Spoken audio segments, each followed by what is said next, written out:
Noche de lectura.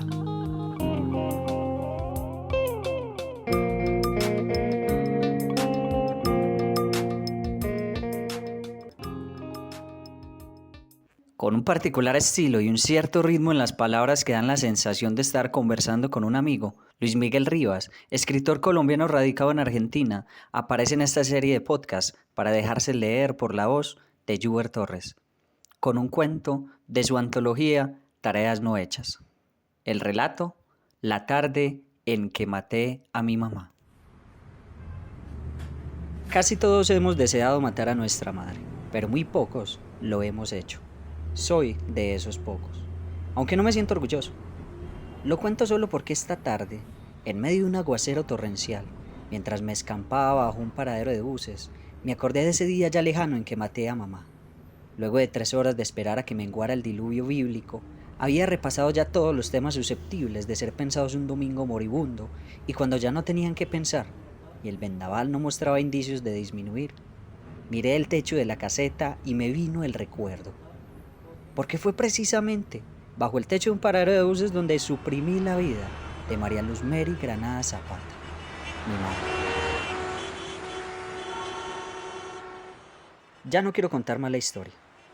Decidí escribirla solo para no volver a hacerlo.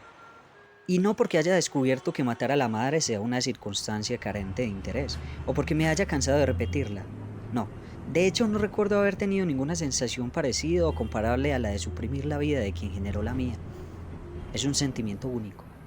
Probablemente tenga que ver con la frase aquella de madre no hay sino una.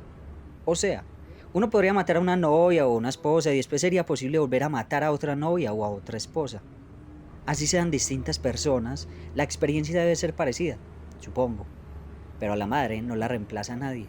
Es de ese tipo de sensaciones de las que no se puede hablar, que exigen ser experimentadas para poder ser comprendidas. Tampoco me he cansado de contar la historia, al contrario, cada vez que narro ese momento de mi vida aparece un nuevo detalle, un gesto que no recordaba, una situación complementaria que vuelve a la memoria, una precisión sobre el vestuario, una palabra reveladora, como en un evolutivo proceso de clarificación, profundización y autoconocimiento. A raíz de esa experiencia, cada que escucho preguntar a alguien sobre qué se necesita para ser escritor, intervengo aconsejándole que basta con que cualquier día, de modo desprevenido, como quien no quiere la cosa, vaya y mate a su mamá. A partir de ese instante, contará con una veta inagotable de material psicológico y literario que podrá ocuparlo toda la vida.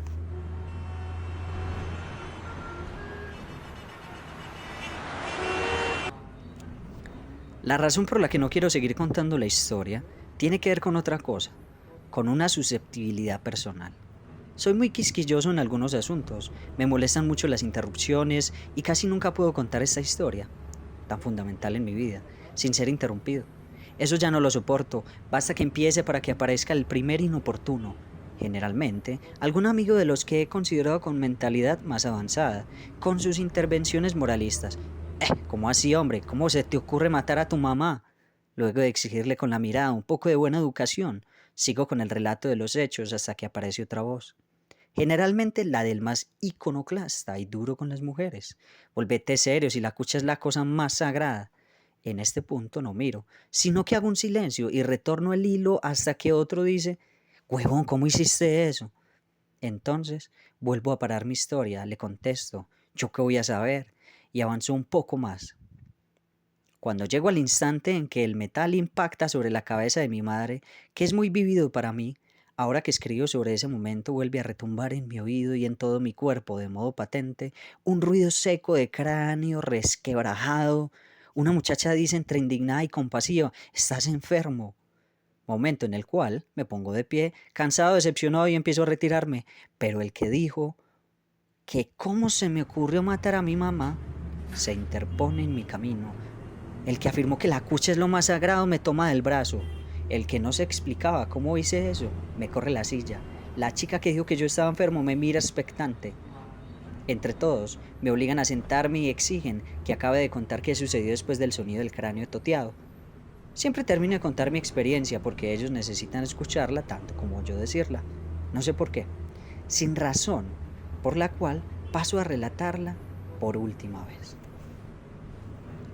Tenía yo 15 años y me sentía incomprendido por el mundo. Mi madre era el representante más cercano de ese mundo al que yo me oponía y por el que me sentía atacado. El convencimiento irracional que ella poseía de su verdad y bondad, sumado a su necesidad de imponer un punto de vista que consideraba sagrado e imperturbable, hacían sus actitudes más acuciantes y nocivas para mí.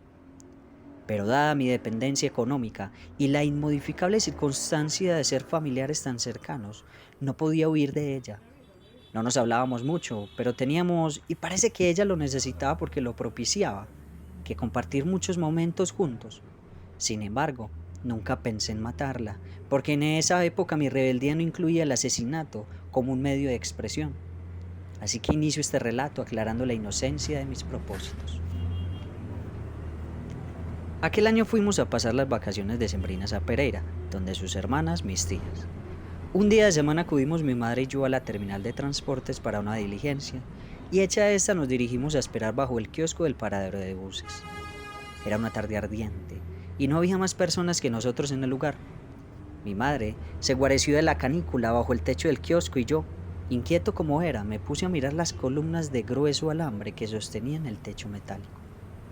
En medio del silencio, de esa hora en que todo el mundo ha vuelto a fábricas y oficinas después del almuerzo, mi madre miraba la calle semivacía con su expresión árida y yo tocaba la textura de las columnas. Miré el travesaño tubular sobre el que se apoyaba el techo del kiosco. Pensé en una barra. Ese tubo de hierro puesto sobre dos troncos de madera que en todos los barrios usan los muchachos para colgarse y hacer velitas o ejercicios pectorales. Mientras mi madre seguía concentrada en sí misma y en la aparición del bus, yo salté hacia el tubo, horizontal, y me colgué dispuesto a probar cuántas velitas era capaz de hacer. Una vez colgado, sentí que el techo se acercaba a mi cabeza, no porque la tensión de mis músculos me hiciera ascender, sino porque la estructura metálica empezaba a descender. En cuestión de milésimas de segundo, alcancé a ver que el techo no estaba asegurado, sino solo puesto sobre las columnas, mediocremente amarrado por unos alambres delgados que se aflojaban sin la menor resistencia. No alcancé a decir nada, solo pensé en detener la caída, en sostener el techo. Mis pies tocaron el suelo y mis manos pugnaban por contrarrestar la fuerza que presionaba hacia abajo. Mamá seguía como si nada y los alambritos que sostenían la techumbre ya habían cedido por completo. Mis brazos, impotentes, fueron cediendo a la presión inapelable de la gravedad. Di un paso atrás sin dejar de sostener el tubo, tratando de que por lo menos sucumbiera de modo pausado. Cuando el impulso del techo fue incontrolable, tuve que soltarlo. Cayó sin dudas ni consideraciones, de sopetón. Solo recuerdo el sonido seco, como de un huevo aplastado por una bota y un quejido hondo, delgado y corto, seguido por unos instantes de silencio absoluto. En medio de una confusa polvareda similar a la que dejan las demoliciones de los edificios. Cuando el polvo se dispersó, dejó ver un paisaje de escombros y destrucción en el que no aparecía por ningún lado mi madre. Permanecí en shock, sin poder moverme ni decir palabra, hasta que escuché los primeros gritos y vi a la gente correr. En cuestión de minutos había más de 10 personas y varios policías de la terminal de transportes, vociferando, moviendo pedazos de alambre, levantando fragmentos de techo. Había una señora, gritaba una mujer señalándome. ¿Usted estaba con ella?, me preguntó un policía gordito, que se veía sinceramente preocupado. Mi mamá, alcancé a decir sin moverme, mirando el vacío. ¿Y qué pasó? Esto se cayó, respondí con la voz del que no está en este mundo. El policía gordito, otro de gafas y algunos voluntarios que surgieron no sé de dónde lograron remover el techo. Y allí apareció ella, demasiado tiesa para estar dormida, pero en la misma posición en que acostumbraba a dormir, de lado, un poco doblada sobre sí misma, con las manos recogidas sobre la cabeza, como protegiéndose. Escuché el grito de la mujer que me había señalado y luego una de esas voces orgullosamente desesperadas de quienes desean sentirse héroes en los desastres. ¡Una ambulancia! ¡Una ambulancia! ¿Cuál ambulancia? ¡Un taxi! ¡Paren un carro!, gritó la señora que me había señalado. Alguien paró un taxi, y entre el policía gordito y el de gafas montaron el cuerpo de mi madre en la silla de atrás. Luego se montaron con ella. ¡El hijo! ¡Que venga el hijo!, gritó el de gafas desde dentro del taxi. Alguien me tomó del brazo, abrió la puerta delantera del vehículo y me metió en él. El taxi arrancó con un chirrido de llantas y yo permanecí como un autómata mirando al frente. Pasamos semáforos y tomamos calles en contravía a toda velocidad. «Está respirando», dijo el policía gordito, que miraba adelante como si fuera su propia madre la que agonizara. Entonces volví el rostro y la vi. Su cabeza inconsciente sobre las piernas del policía, la frente manchada de sangre, era mi madre, pero a la vez era otra que yo no conocía. En su gesto no había nada de la amargura que estaba acostumbrado a ver. Era un gesto de indefensión, sin rastros de reproche alguno. Era más bien el rostro de una niña expósita, maltratada por la vida, sola, desorientada. Tal vez una niña a la que le había tocado ser una mujer antes de tiempo y que volvía a surgir ahora que la mujer se estaba muriendo.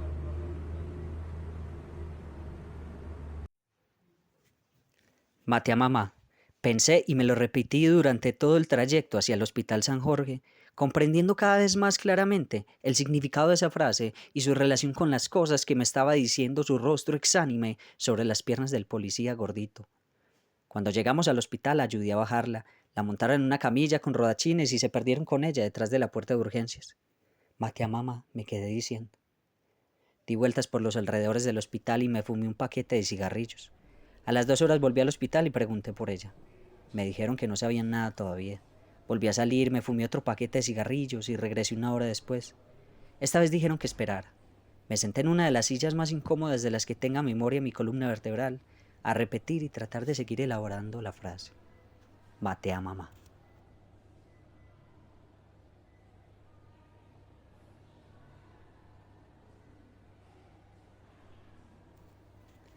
Media hora más tarde, la puerta de urgencia se abrió y apareció una silla de ruedas empujada por un enfermero negro y alto, que indudablemente debía pertenecer al equipo de baloncesto del hospital y que me miró con ojos acusadores. En la silla estaba la madre que yo había matado, pero viva. Tenía la cabeza envuelta en una venda a manera de turbante con tolondrones de gasa. La mano derecha estaba sostenida por un cabestro.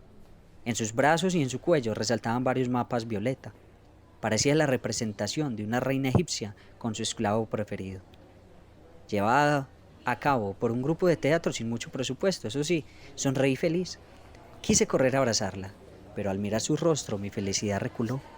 La niña desprotegida y humana no estaba por ningún lado. Había muerto, se había quedado dentro de la sala de urgencias. El rostro de mi madre había vuelto a ser ocupado por unos ojos duros y un gesto de amarga desazón. Desnaturalizado, dijo desde su trono con ruedas. Vaya, coja un taxi que en la casa arreglamos. Fui por el taxi. Ayudé a subir a mi madre. Le habían puesto 5 puntos en la cabeza. Tenía un brazo dislocado y varias contunciones menores. Nos dirigimos a la casa de mis tías. Ella miraba al frente, más viva que siempre. Recordé que la había matado por unos minutos. En el camino, ninguno de los dos habló. Algunos me han preguntado si después de esa ocasión volví a intentarlo. Contesto que ya no brinco para colgarme de los travesaños, pero escribo.